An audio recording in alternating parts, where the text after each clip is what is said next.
Well, the man who played a major role in the hiring of Bill Belichick at UNC is leaving. UNC Board of Trustees member John Pryor was featured prominently in the WRAL documentary Coaching Carolina the Belichick Way. He leaves with a year left on his term on the Board of Trustees. WRAL Sean Gallagher is in Chapel Hill. What's the latest with this, Sean? Yeah, we're really trying to figure out why now and what's next. And the people closest to John Pryor tell me that his professional life, is consuming a lot of his time, requiring more attention there.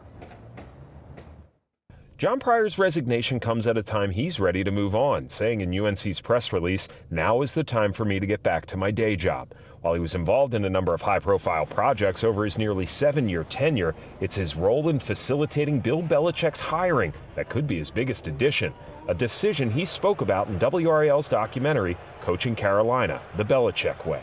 If I'm wrong, screw you all, right? I mean, I tried, right? I mean, why can't we be great at football? I tried to reach Pryor directly, but he hasn't responded, nor have a number of other Board of Trustees members or members of the General Assembly. But Pryor's former board colleague, Dave Bullock, did. John Pryor did a fantastic job holding the feet to the fire of chancellors and administrators.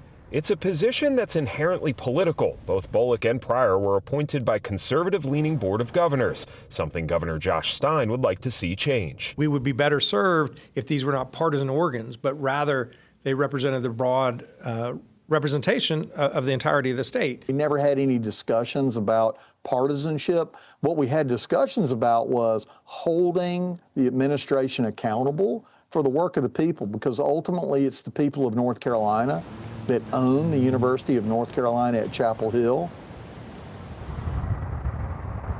And this is an attractive opening. Bullock tells me it's an opportunity not to just set the tone for the University of North Carolina here in Chapel Hill, but across the state and really all the way across the nation. Now the step goes to the Board of Governors, who are tasked with appointing his successor.